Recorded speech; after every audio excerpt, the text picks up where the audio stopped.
Nós já aprendemos o básico, quais mãos você deve jogar e quais deve descartar.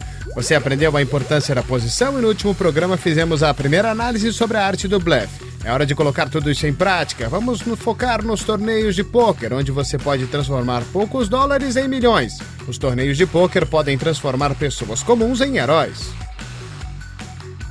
Acrescente um vilão e você vai ter um verdadeiro show esportivo. Vamos lhe dar algumas dicas para você encarar seus primeiros torneios. Vamos descobrir como é ganhar o maior torneio de todos, além de dicas como os melhores lugares para você gastar seus buy-ins. Vamos começar com um pequeno tutorial.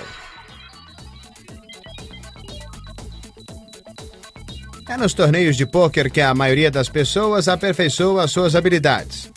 A diferença entre um torneio de pôquer e um cash game é que cada pessoa que deseja entrar no torneio paga a mesma quantia de dinheiro antecipadamente, trocando por uma quantia pré-determinada de fichas. Quando um jogador perde suas fichas, ele está fora. Um torneio de pôquer pode envolver uma quantidade limitada de mesas. Existe uma variedade de jogos que você pode disputar numa mesa, 2 mesas, tipo stack, turbo, multimesas, mas nós vamos falar disso depois. Você tem a opção de jogar ao vivo ou online. Os torneios acabam tendo muita participação porque são mais disputados e intensos que os jogos de cash game. E se você aprender como dominá-los, você pode chegar até isso. Mas talvez não ainda. É uma grande maneira de aprender o Texas Hold'em, se divertindo muito no caminho. Então é assim que um torneio de pôquer funciona. Mas vamos dar uma olhada nos maiores da história. As pessoas sempre perguntam o que foi que transformou o jogo de pôquer em um fenômeno mundial, dando fortuna e fama para muitas pessoas e se tornando um jogo que as pessoas querem disputar sempre. Jogar em um torneio de pôquer pode envolver grandes quantias de dinheiro, como os campeões entrando para a história. Os torneios estão crescendo em tamanho e o tempo todo. Com entradas e premiações cada vez maiores, o European Poker Tour é mundialmente conhecido como o maior circuito do planeta. O circuito viaja às partes mais bonitas do continente, dos Alpes da Áustria até as praias de Barcelona. Fundado por John Duty, o circuito continua a crescer em tamanho e prestígio, com premiações que chegam até quase 9 milhões de euros.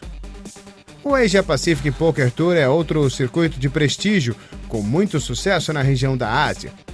Suas premiações atraem jogadores de todo o mundo para explorar lugares exóticos como Sydney, Macau e Manila. O Latin American Poker Tour, que começou em 2008, promete continuar crescendo, com prêmios milionários em cidades como São Paulo e Rio, atrativos suficientes para deixar qualquer um entusiasmado. O LAPT agora incorpora também o PokerStars Caribbean Adventure, que é o segundo maior festival de pôquer do circuito, daqueles que os profissionais marcam em suas agendas assim que as datas são anunciadas. É difícil determinar o que devemos medir quando chamamos um torneio de grande. Aqui estão alguns dos maiores em vários quesitos. Primeiro, o mais influente. O mais famoso e influente torneio da história é certamente o Main Event da World Series of Poker de 2003, onde Chris Moneymaker transformou $39 em 2,5 milhões em sua primeira vitória de um torneio ao vivo. Essa conquista impulsionou o mundo dos torneios de pôquer, com todo mundo acreditando que também poderia vencer. It really took off and poker obviously exploded and I got the credit for a lot of that. O que pode ser ainda maior, a taxa de entrada? As pessoas ganham muito dinheiro, mas também pagam quantias enormes para poder jogar. Os eventos High Roller estão ficando cada vez mais caros, como o Super High Roller no Aussie Millions 2011, onde 20 pessoas pagaram $250 mil cada para jogar, o preço de uma casa. Eric Seidel fez bom uso do seu investimento, ficando com o título de $2,5 milhões como prêmio. É um jogo de números? Número de participantes. Faz sentido que quanto menor o preço do torneio, mais pessoas possam pagar a inscrição. Isso foi verdade no Sunday Storm do PokerStars em março de 2011. Foram 113.770 participantes que pagaram $11 para ter uma chance de ganhar uma parte da premiação, garantida em $1 milhão. Esse número é o maior que a população de Mônaco, Liechtenstein, St. Kitts e Nevis juntos. E por último, a premiação. A maior vitória da história em um torneio de pôquer foi de Jamie Gold na World Series of Poker 2006, quando ele ficou com astronômicos $12 milhões como premiação. A maior premiação da história do pôquer. Isso é suficiente para comprar 48 mil óculos escuros para Joe Hachin. Então, como você pode ver, existem várias maneiras de medir a grandeza de um torneio, mas seja qual for, os números só estão crescendo. Vamos observar os diferentes tipos de torneio disponíveis para você. Hora de mais terminologia. Sit and Go, tipo de torneio normalmente encontrado online, onde assim que um número específico de assentos estiver preenchido, geralmente em uma mesa, a disputa começa. A disputa geralmente não dura mais que 1 hora e os 2 ou 3 melhores recebem premiação. Rebuy. Fazer um rebuy é entrar novamente em um torneio depois de perder todas as suas fichas. Em um torneio com rebuys, existe um período de tempo limitado onde o jogador pode recomprar mais fichas quando perder as que possuía. O número de rebuys depende do jogo e pode ser até ilimitado.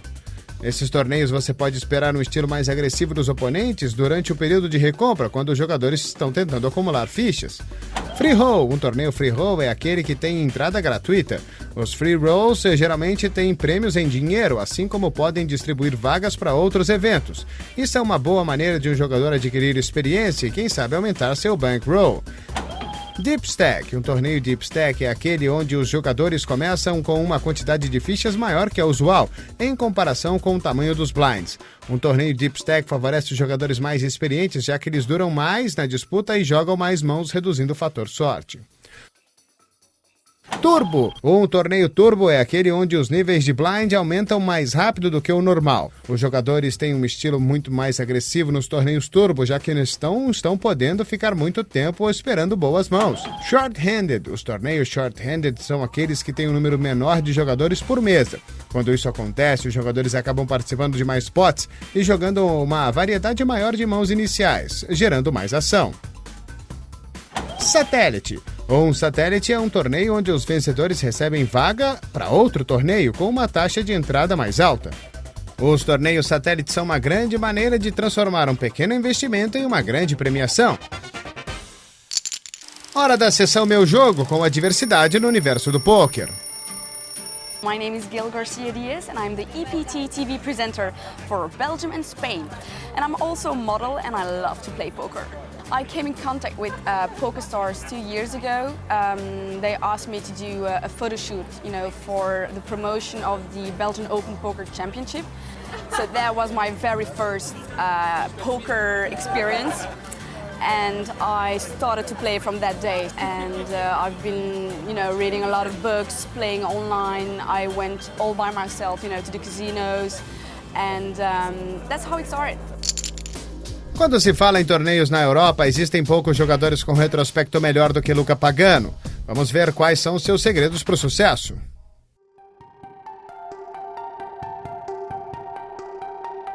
It's very important to be able to keep the focus on the game. So when you are gonna get break, tournament break or dinner break, up to you guys. But try to find a way to don't relax too much. It's very important to keep a very high concentration for the day long of the tournament. Remember that just one mistake can mean to be eliminated. So always. Agora siga o conselho de Luca e fique atento em mais um tutorial no programa de hoje.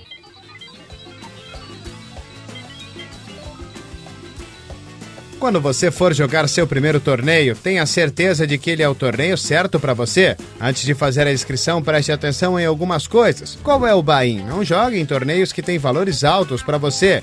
Você precisa estar confortável para não colocar ainda mais pressão no seu jogo. Qual é o tipo de torneio? Nós falamos antes sobre turbos, deep stacks e outras variações de torneio. Tenha isso em mente antes de se registrar em qualquer torneio. E agora vamos ver como jogar. Você deve ser paciente e esperar boas mãos iniciais. Sente e aproveite o seu tempo. Tente crescer o seu stack sem pressa. Roube os blinds quando puder e só construa potes gigantes se você estiver muito confiante que possui a melhor mão. Sempre se preocupe com a relação entre seu stack e os blinds. Se você tiver mais que 25 big blinds, vai estar bem confortável. Quando tiver 10 Big Blinds ou menos, você vai estar no território do All-In ou Fold. Um raise padrão vai comprometer muito suas fichas, então faz mais sentido colocar todas de uma vez. E se você entrar na premiação, ótimo, mas o seu primeiro torneio deve valer pela experiência. Estamos quase na hora do intervalo, mas antes de ir, uma pergunta. No Main Event da World Series 2010 tivemos 7.319 pessoas inscritas, mas quantos jogaram em 71? A resposta depois do intervalo.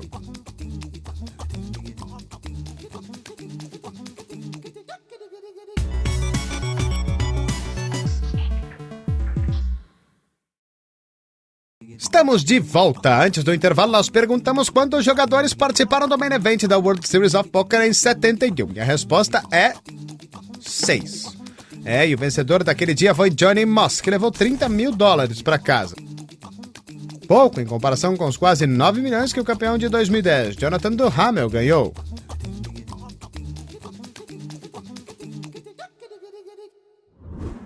Ganhar o Main Event é a maior fantasia de todo jogador de pôquer, uma experiência que poucos realizam, mas aqueles que conseguem nunca mais se esquecem.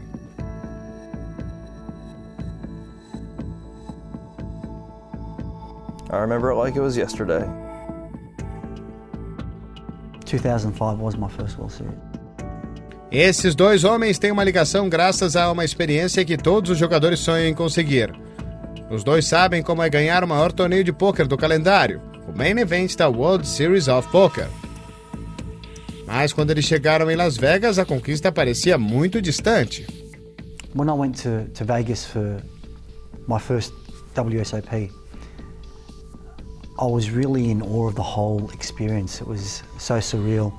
I'd never seen so many poker players or so many poker tables in the one place. And I guess it was overwhelming for me initially. I remember walking up to my seat where I was assigned to sit about 5 hours before the tournament started, and gave it a little rub, gave it a little touch for luck, and the guy saw me doing that, and it's like, yeah, this must be your first World Series, and he said, yep. I looked around and I said, wow, am I really here? What am I doing here? And then something came over me and I kind of like slapped myself out of it, and I said, you know what, shut up, sit down and play. E eles jogaram. E com o passar dos dias, eles foram chegando à mesa final.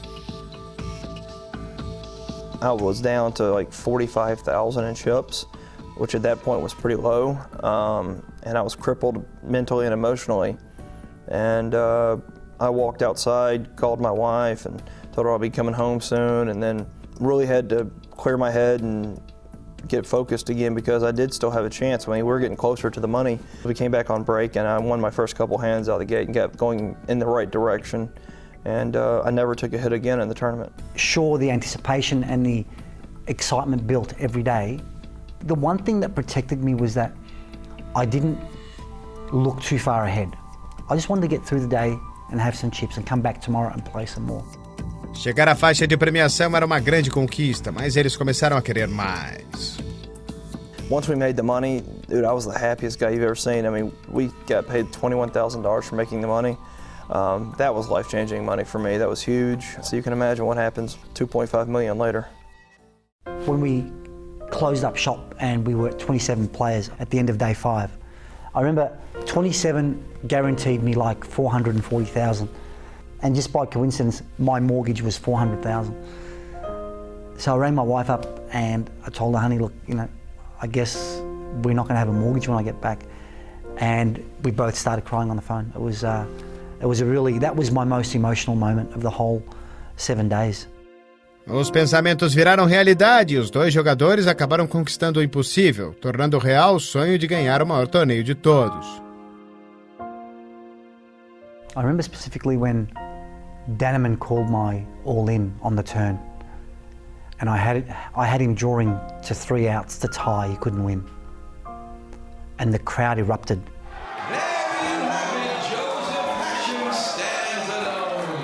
I just fist pumped the air with both hands. The moment that the card hit, I remember yelling, I remember hugging my dad and him being there, and that was a special moment, and the whole tournament was just very special. That week was incredible. As I walked into the bathroom, I saw my image in the mirror.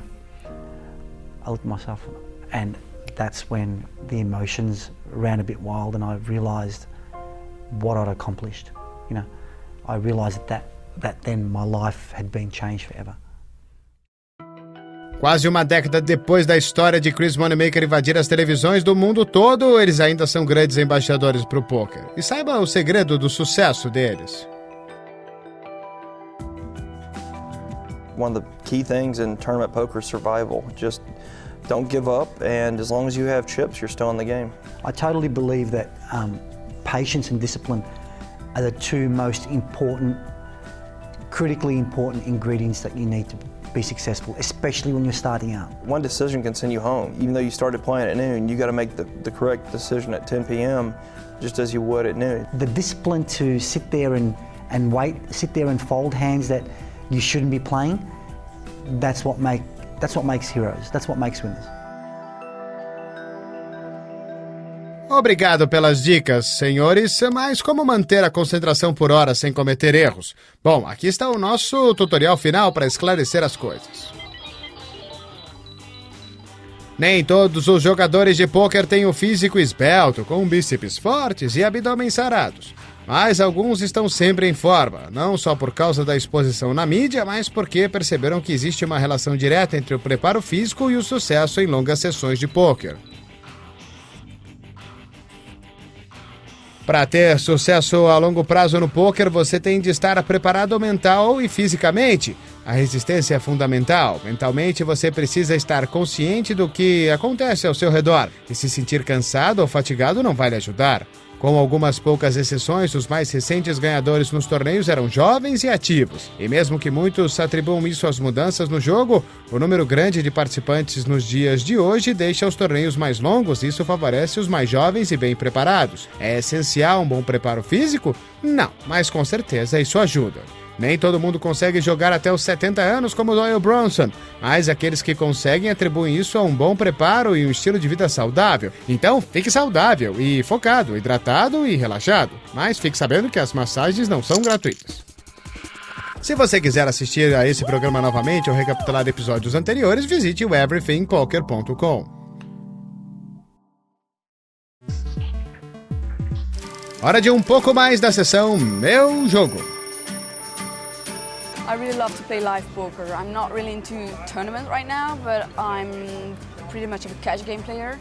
Now it's a bit harder because I have a lot of work, but I love to play online, cash game online, Texas Hold'em obviously. I prefer to go all by myself, all alone, and I play, not high stakes poker, but just like 2-2 or 5-5 is like the maximum I go. I'm not really into 20-40 or something right now. I would like to maybe cash another big, maybe an EPT or a big poker tournament. Obviously I'm a poker TV presenter, but I also don't want to be like a random poker player or just an okay player. But I just want to be the next EPT champion.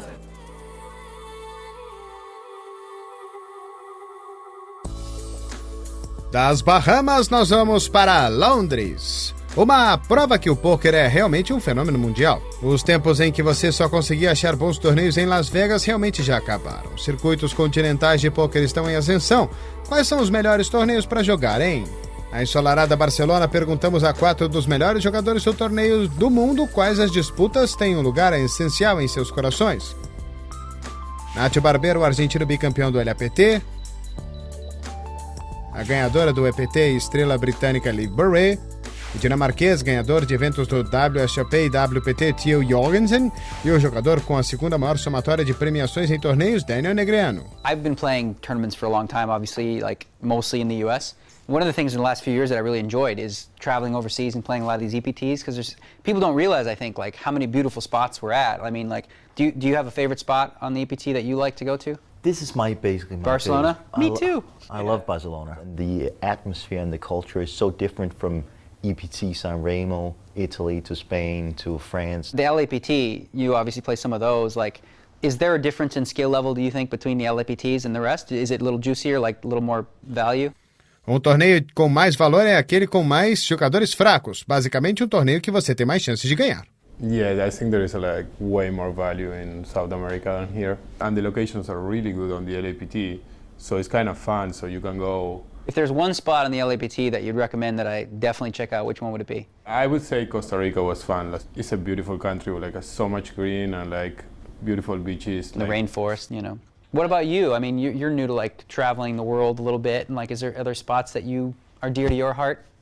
Obviously San Remo. I wonder why. She happened to win that one. Ela não ganhou um torneio qualquer, Lee venceu a etapa de San Remo do European Poker Tour na temporada 6 com quase 1.240 inscritos. Foi o maior torneio já organizado na Europa. That was a juicy tournament, right? Yeah, it was a juicy tournament. It was just beautiful location. The people were lovely. Yeah, highly recommend that. Where else? I went to the PCA, the PokerStars Caribbean Adventure in Bahamas, which was, I mean, the hotel's incredible. And it's such a nice spot to go to in January. That's become a monster now. Yeah, but I'm really looking forward to going there to see how good it is compared to the World Series. PCA is one of the toughest events, I think, because it gets all the online grinders. I get what you're saying. Like, there are so many better players, but the thing is like I talked about this before, is that because, you know, it's a pretty deep stack structure, a lot of the young players who are playing it, they don't have much experience playing that type of structure. They're usually used to playing, you know, like turbo style things. So they make some errors in the deeper stacked events too. And they're also very inexperienced at playing live. Yeah, I mean, handling the chips. There's all this, and you're like, aha. So there's two sides of the coin there. For me, I mean, I've always been dear to the $50,000 event at the World Series of Poker. I still haven't won an EPT either, you know, came close, but very no cigar. nice. For me, it'd be the EPT Grand Final. To me, it's so prestigious. How about you? What's near and dear to your heart? I would say that one as well, or if I could win on my home turf in Copenhagen would be pretty cool. Thiel chegou perto de ficar com um título em sua terra natal, terminando em quarto na PT de Copenhague em 2007. Well, I mean, whatever it is, the good news is if you're a poker player and you're traveling the circuit, you have options. It doesn't matter where you're from anymore. There's so many beautiful places to see in the world, and we're really lucky to like live the lives we lead and do that. And you know, it doesn't suck. Bom, isso pode não ser tudo o que você quer saber sobre poker, mas é um começo. Para praticar o que aprendemos no programa de hoje, vá ao PokerStars.net. Quando estiver no site, a tarefa da semana é entrar em alguns torneios gratuitos e tentar manter a paciência e a disciplina que você precisa para ter sucesso. Se você seguir os conselhos do programa de hoje e dos episódios anteriores, pode se surpreender com os resultados. No próximo programa vamos saber um pouco mais sobre a arte de apostar, porque apostamos, quando apostamos e quando você deve colocar todas as suas fichas na mesa. A análise vai ser feita por Daniel Negreanu e Joe Hashin, além de mais algumas dicas dos profissionais. Você não pode perder o nosso guia sobre o Fold. É um tópico importante, continue sempre com a gente, esse é o maior jogo do planeta, vamos aprender a jogar juntos, hein?